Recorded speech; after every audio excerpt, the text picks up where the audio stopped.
What's going on, guys? Welcome back to my channel and another episode of Weekend Watch. Before I talk about the top 5 results, I do want to address the 2 brand new movies that did open up this past weekend but failed to break into the top 10. Of course, I'm talking about NightBitch and also Werewolves. Now, I was not expecting either one of these movies to break into the top 5 because Wicked, Gladiator 2, and Moana 2 are just dominating right now. But I really did expect them, one of them anyway, to break into the top 10. Unfortunately, that just did not happen. And a big part of that is due to limited release. The top 3 movies that are just so dominant right now, they're in every single movie theater, multiple upon multiple showings every single day. Whereas Night Bitch and Werewolves, of course, are more limited, maybe only a couple of showings per day. But it is just a little bit surprising and disappointing. So because of that, I have to label both of these movies epic failures. Now, Night Bitch, I actually went to go and check out on Friday because I think Amy Adams really does have a great shot at getting a Golden Globe nomination for this performance. Her performance in this film is amazing. And so I really do think she's going to get one. That was the driving force for me to go and check out this movie. And I'm really happy that I did. I feel like this is the perfect film for a group of moms. If you're having like a girls' night out for the holidays, go and check out Night Bitch. It's going to be so relatable to you as mothers. You're going to have a great time. There's a lot of comedic moments, which actually surprised me because I didn't think there was going to be as many as there were. I was laughing consistently throughout the entire film. So Night Bitch, I do recommend for a girls' night out, for a group of moms. If it's playing near you, go and check it out. You're going to have a good time. And as far as Werewolves, I still want to check out this movie because the few people that have talked about it and reviewed it and ranked it on Letterboxd have really enjoyed the film. So I'm hoping to go to the theater within the next couple of days to check out Werewolves for myself. So now let's talk about the top 5. At number 1, of course, is still Moana 2, bringing in $52 million in weekend number 2.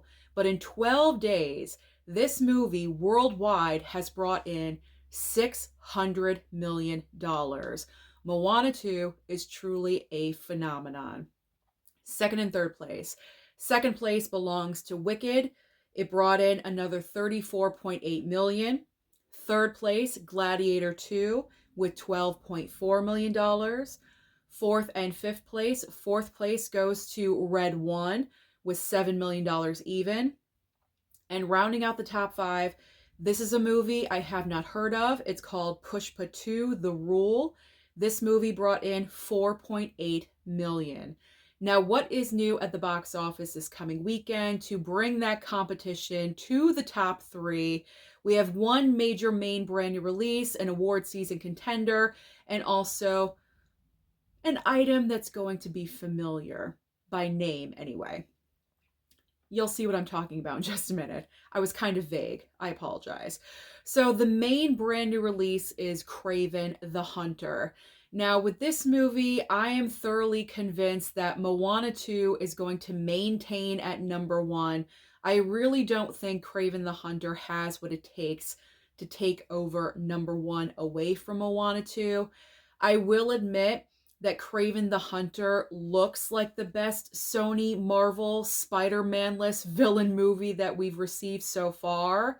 But honestly, I think audiences are getting really sick and tired of these movies, and we just really don't want to support them anymore, because what is the point of having these movies if you're not incorporating a Spider-Man?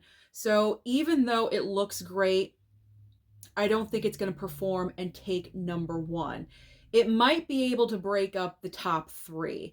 I think it will be able to take over Gladiator 2, but I think Moana 2 and Wicked are still going to maintain 1 and 2, and then Kraven the Hunter might be able to sneak in that third spot.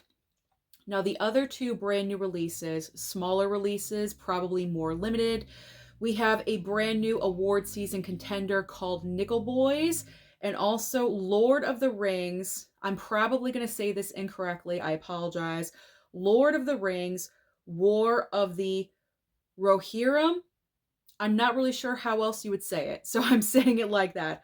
Rohirrim. I'm not really familiar with the Lord of the Rings movie, but if you're a major fan of the Lord of the Rings trilogy, then you may want to check out that film. Now let's talk about streaming, because as I always say, there's always options on streaming for you. And this coming week is absolutely huge. When I say huge, it is unbelievable.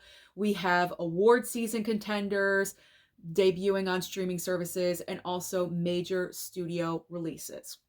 So, starting over on Netflix, we have It Ends With Us. It Ends With Us is debuting on Netflix, I believe, December 9th. That is tomorrow. So, tomorrow you will be able to watch that. And then also later on in the week, Netflix is debuting Maria, which is going to be an award season contender with Angelina Jolie. I definitely want to check out that movie, so that is on my streaming list, as well as a brand new film called Carry On, starring Taron Egerton and also Jason Bateman, I believe. Now, over on Max, we have another huge debut with Joker Folie à Deux. If you missed out on this movie in theaters on purpose because you were hearing kind of bad word of mouth about the film, now is your chance to stream it on Max. I did not hate this movie. I didn't overly love it, not like the first film, but I did not hate the movie. I really do hope that some of you that were kind of iffy about going to see the film, that you do give it a chance and stream it on Max. Now, over on Hulu, we have the debut of a brand new documentary called Sugarcane. Disney Plus has Elton John, Never Too Late. But Amazon Prime has the biggest debut of the week, I believe, because this movie is still in the top 5. I just mentioned it, and this is a very last minute announcement. I did not see this until right when I was getting ready to film this video, and I just happened to look at the website that I use for my information every single week. Red One. Red One, still at number 4 at the box office, is debuting on Amazon Prime this week, December 12th. I believe that is this coming Thursday. So again, another movie, if you're kind of, wishy-washy about seeing it at the theater, you can just stay home and stream it. This was actually my plan because I didn't really think it was a movie that I wanted to invest my time to go to the theater to see. I would rather see other movies. So this is perfect timing for me to check out this film. So again, Red One will be streaming on Amazon Prime December 12th. Peacock has another huge award season contender debut with Conclave on Friday, and also Paris and Nicole, the encore. Finally, over on Paramount Plus, we have the premiere of Dexter Original Sin and also The Fabulous Four. So that is everything happening at the box office and also on streaming. So comment down below and let me know your opinion about Kraven the Hunter. Do you believe this movie has what it takes to overtake Moana 2? Comment down below and let me know. Don't forget to like and subscribe before you leave, and I'll see you next time.